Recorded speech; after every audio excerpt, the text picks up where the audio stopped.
All right, guys, in this video, if you're looking for a house, we are going to teach you negotiating skills that will be invaluable to help you win every single time. A lot of the comments are coming in. How do I pick an agent? How do I get a good deal on a house? These are valid questions in any business, and you need to make sure that you, number one, have the right agent. It all starts with interviewing your agent. It all starts with sitting down, having that conversation.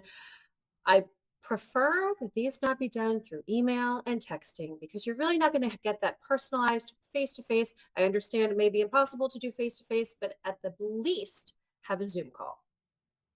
That's right. In this market, you need to be a good negotiator. And the only way you're going to determine whether you have a good negotiator on your team is to interview them eyeball to eyeball. If you can't Mhm. do it face to face, and the only reason, guys, that you would not be able, in my opinion, to do it face to face would be if you're out of town, out of state, and you're trying to select an agent. Um, Make sure you're sitting down because what we're going to go over these next questions, how you interview an agent, are going to be critical because you want to see their response and you want to see their body language, you want to see how they're acting. And I'm going to tell you, you should at least be interviewing 3 agents before you decide who's going to help you buy a home. Todd, let's get into and address some of those critical questions. One of the first ones you want to ask is how many clients do they have? How many buyers are they representing? And do these buyers have a conflict of interest with the same type of properties that you're interested in? Yeah, and one of the main reasons that you want to do that, guys, is because, if they're too busy for you, you're going to sit on the back burner. And, Melissa says, how many buyers? That's true. How many buyers? Because you want to know, are there buyers that will be competing with you within that agent's, client base? So if you're looking in the same area, let's say that the agent is working with a dozen buyers actively looking to buy. It's critical that are you competing on your what you would think is your own team? Is there competition within your team? Because if the agent, who in most cases, commission-based agent, has to, serve 2 or 3 people looking for the same, even one other client looking for the same 4-bedroom, 3.5 bath in the same area, the same zip code, that could be a big conflict of interest. But you also want to know how many sellers that they're working for too. Because when you're buying a home, you don't want the agent to only set you up on a automated search and kick those over to you. If they're so busy that that's all you're going to get from them, you're probably doing that already on zillowrealtor.com. So if they're just showing you the houses that you say, hey, how about this one? How about that one? You want somebody that's going to be actively looking in, the area where you want to buy.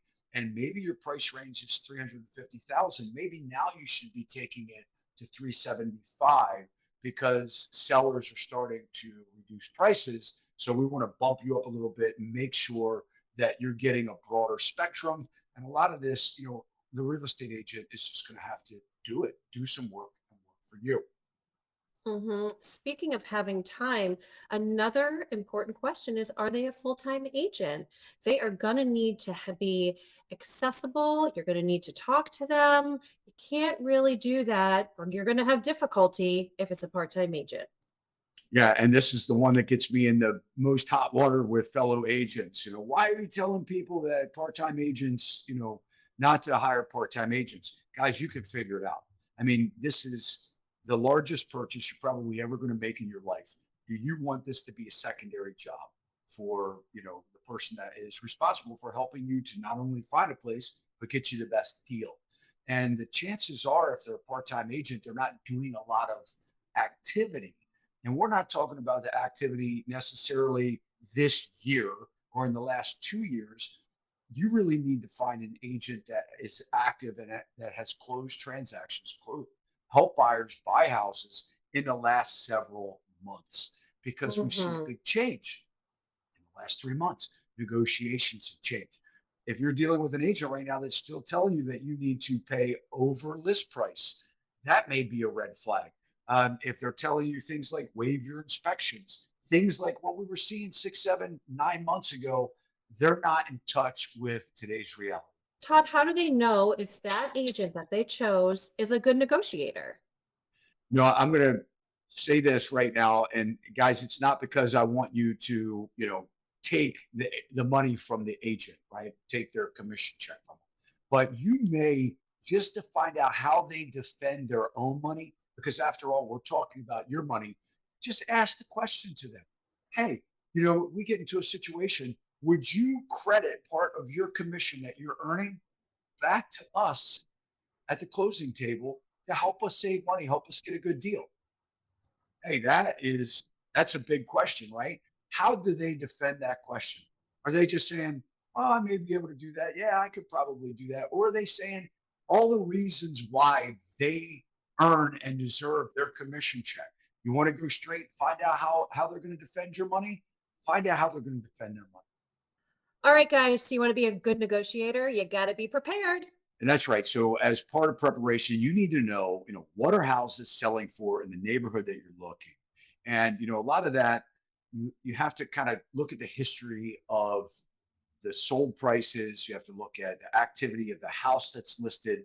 Has it had price reductions? How long has it been on the market? These are things that are going to give you good strategies and good indicators on how to approach the seller. The unfortunate thing is you don't get to talk to the seller in a lot of cases. So that's why your agent selection is so important, but you're using your agent to go through their agent to get to the seller. So, a couple things, be aware of what the pricing is in the neighborhood. Ask your agent to show you, what's happening in the trends. Do they have any reports that they can provide that shows, any kind of price declines? What's the average days on the market? They need to ask questions such as, how many showings that the property has had. They can ask the agent. The agent doesn't have to tell them, but how many people have seen it? Do they have any offers in hand? Look at showing times. Are they restricted? Things that would prevent people from coming through. So all these things kind of go into the consideration when you're putting in your offer. Especially if it's been off the market and now is back on the market. You should know why it was off and now why it's back to active. Yeah, and I love that. They're your biggest opportunities. If you can look into the history of the property, maybe you're on Zillow, Realtor.com, and you can see where it has gone on and off the market, maybe pending, under contract, back to active, temporarily withdrawn. These are some of the things that you'll find. I love that because that really gives you the chance to kind of dig in, dive in deep, find out, was it a home inspection? The reason that it went back on the market, and did the sellers fix it? Do they have an inspection report that you can look at before you even place your offer? So these are things that will work in your advantage. Usually, we love days on the market when we're on the buying side because the sellers are really kind of going through the motions, thinking, "Oh my gosh, is my house ever going to sell?" And they're going to be more receptive to your lower offer. And now it comes time to write that offer. So we recommend, using that escalation clause. Yeah, and I don't know about your state, but here in Maryland, we have something that is sort of like a document that says, and I kind of call it a low high type of offer. And so what it will say in escalation clause is that you're willing to pay in a competitive bid environment. So the seller has multiple offers. It basically says that you're willing to pay X amount of dollars over top of another offer that could be higher than yours. If they don't have any other offers, then you really take the advantage of being able to offer the low price. So, for instance, let's say you're looking at a house that is priced at $400,000. You may come in at $370,000 as your offer price, and then give them an escalation clause saying that you'll pay them $2,000 over the next highest offer, should there be one, up to $410,000. Guys, if they don't have another offer, they can't exercise that right. It's a great opportunity for you to slide in, save some money, and the sellers, they ultimately win because if they don't have any other offers, yours is probably better than that. Guys, I really hope this is helping you along the way. We want you to win. We want you to get your house. And these are some tips that are going to help you achieve your goal. Guys, we know you've been sitting on the sidelines, and a lot of your comments are saying that you're seeing prices come down in your area, but you're wanting it to be even more. Don't be afraid to take those low shots.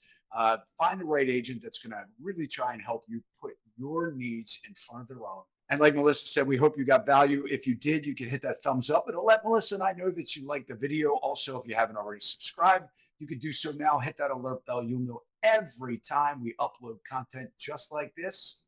You guys keep those comments and questions coming. We love them. We love responding to them. And we love hearing from you. See you next time. See you next time. Sachs Realty, Maryland broker number 607720, office number 443-318-4514, equal housing opportunity.